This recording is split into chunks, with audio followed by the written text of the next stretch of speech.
So Mania 36 is behind us now. Maybe let's not talk about that one in particular. Or maybe it might come up in this. But what are some of your favorite Mania moments from the past 36 years? The Firefly Funhouse match. Like, it is. It is. I mean, we've talked about that a lot in the past, but in terms of like moments, like for me, it really did like it encapsulated not only kind of what an amazing storyteller Bray Wyatt is, but also this sort of spirit of the Blitz of WWE pulling this new stipulation, this new match type, having the faith in Bray to kind of carry it off, and then airing this mad thing on WrestleMania weekend because their kind of backs were against the wall. Like genuinely, like I watched it. I've seen it 5-6 times now, and I love it so. In terms of like because it's difficult to call it a match, but in terms of like a Mania moment, Firefly Funhouse is definitely up there for me. But let's talk about something that isn't WrestleMania 36. Yeah, it's funny because like I always think back to like my favorite Mania moments, and it's for me it's like when you're the people that you're with at that time and sort of like the atmosphere that you have around you. And for me it's like so my wife's first WrestleMania was WrestleMania 30, and Wow. and she watched that with me and my friend John, and we were, very much enjoying the show. She had no idea what that first segment was about with Hogan, Rock, and Austin.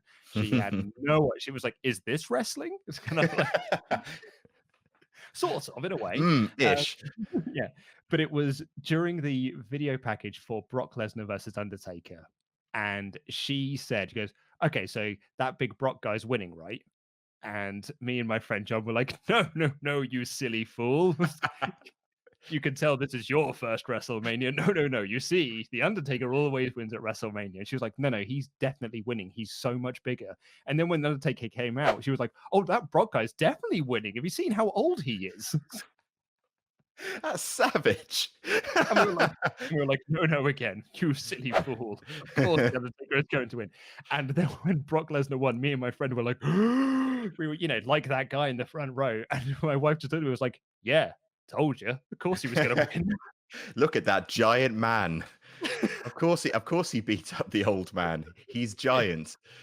Look at that. Look at that horrible great white shark. Yeah. But it's not the world's greatest match in the world. That was a terrible Far sentence. from it. Yeah, it's not the greatest match in the world, but yeah, it is an incredible Mania moment, I suppose, in a way. That was the end of the Undertaker streak, and I think for a lot of people thought it was going to be the end of the Undertaker. Yeah, I thought he'd retired when he walked away, because like no one came to help him. They didn't know he was concussed, or maybe they did, and they were just like, well, even so, bye Mhm. Undertaker. Hopefully he can make it to the back. Hopefully, uh, Hopefully. it was really sad. And I know that like kind of like yeah, you can get some really good sad Mania moments. The retirement of Ric Flair springs to mind. I'm sorry, I love you is very very kind of like amateur dramatics, but it is it's fully earned. Some of those moments are kind of really they're a real gut punch, and I missed the pinfall on that match because I was so bored. I was so bored during that, and I was like, I'll just wait for Undertaker to reverse an F5 into a tombstone. I was on my phone, and I missed the streak ending, and I was like, hmm, oh, I'll just rewind that. Just heard Michael Cole say almost matter of factly, the streak is over, and I was just, is it? What now? Yeah, let me lean in here. Yeah, that was a really good moment. I think in terms of like moments that kind of like aren't match based, a moment I've just gone back and rewatched over and over again is Stone Cold Steve Austin on Piper's Pit. Oh yeah, That's a that's a weird. fun one. It's like a weird Yeah. little moment. They did that thing that they started doing a lot in the 2000s, which is a legend comes in and beats up a charismatic heel. Like Hogan came out and beat up Muhammad Hassan. Yeah. But and Carlito came out, but Stone Cold and Piper face to face. It was really, Yeah. really nice. And like, because it just really, really made me laugh. Just like, I was just like, okay, can Piper still talk? We know Austin can. And then, yeah, Piper comes out and like back when he really could still cut a really compelling promo that sounded like no one else could cut a promo, and he just slaps Steve Austin, and Steve Austin says, "Thanks very much, you S of a B," and then just slapped him back. And Roddy Piper says, "I kind of like you," and yay.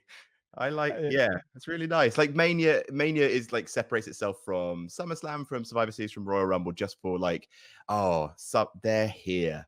Like my first Mania live was WrestleMania 32, which is far from the best Mania.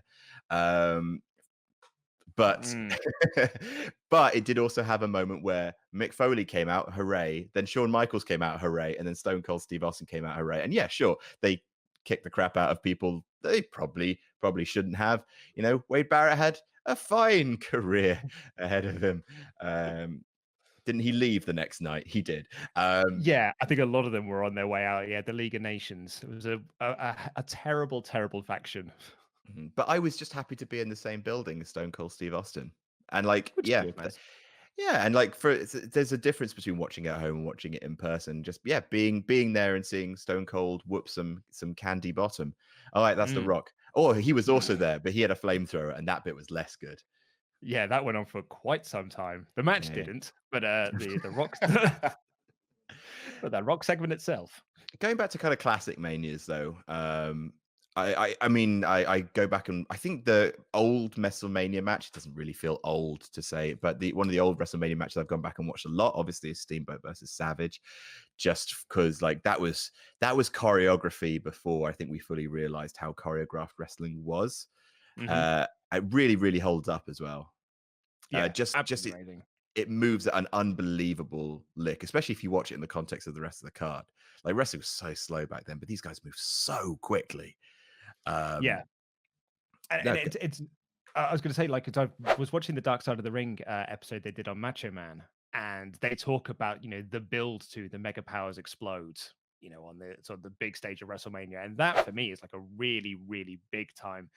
We were talking about the video that you did about sort of feuds to watch in isolation, and I was like, that's almost a perfect feud to watch in isolation because it runs for a huge length of time, and it's got such an incredible payoff as well. Yeah, absolutely.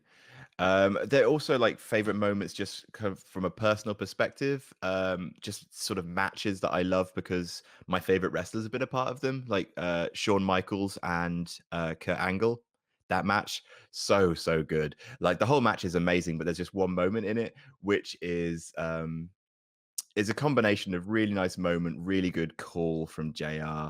It's when like Angle's got Michaels kind of beaten down, and he just kind of grabs Michaels and he slowly picks him up and he's screaming in his face, "Stay down, Michaels! What's wrong with you? Stay down, stay down!" And then Michaels just kind of pushes himself back and sweet chin music Kurt Angle, and JR says, and I remember this call off by heart. He says, "Oh, Kurt Angle, he talked too long and he got a in his mouth," and I just like, yay.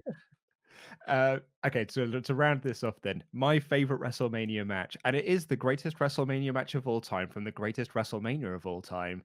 It's the hardcore triple threat between Big Show, Kane, and Raven from WrestleMania X7. It's an incredible match. It's the greatest thing that WrestleMania has ever seen because you've got Raven playing Super Mario Kart for a little bit and nearly shutting down the pay-per-view feed. Almost killed the whole show. Yep. Yeah. Getting thrown through a window. You've got it's so good. You've got Big Show and Kane being King Kong and Godzilla, just like smashing through walls of this set that they have built. It's just like, what was that for? Like in the kayfabe world, what was that place for? But they're just smashing through all the walls and everything. And you end with that great moment of, Big Show lifting Raven above his head, Kane kicking them all off the stage. They all fall off the stage, and Kane wins. I mean, the only sad thing about it is that Raven didn't win. But it's the greatest WrestleMania match in history. 5 stars. Okay. Cool. I also liked it when Daniel Bryan won in the main event of WrestleMania 30. They're about the same. Triple threats, right? Yeah, absolutely. Yeah. That for me, the monster video kicked the night off perfectly. And like, yeah, the best Manias have like a through line. Mania 10, through line of Brett. Mania 30, very similar through line of Brian earning his spot, he's been earning it for months. That monster video was perfect. And then the triple threat at the end was bonkers good because very very rarely in this era of chosen ones and Mania plans being booked months in advance and no amount of people getting themselves over can interfere with the Mania main event. This has to be the thing. This was one of those things where it's just like, yes, everyone is on the same page. All the fans, every single one wants this thing, and they booked it to elicit that reaction. Like perfect synergy of hype, story, and result. And made me cry. The monster video still makes me cry. And it's not it's top to toe. It's not the best Mania, but one of the greatest moments that WWE ever lucked into.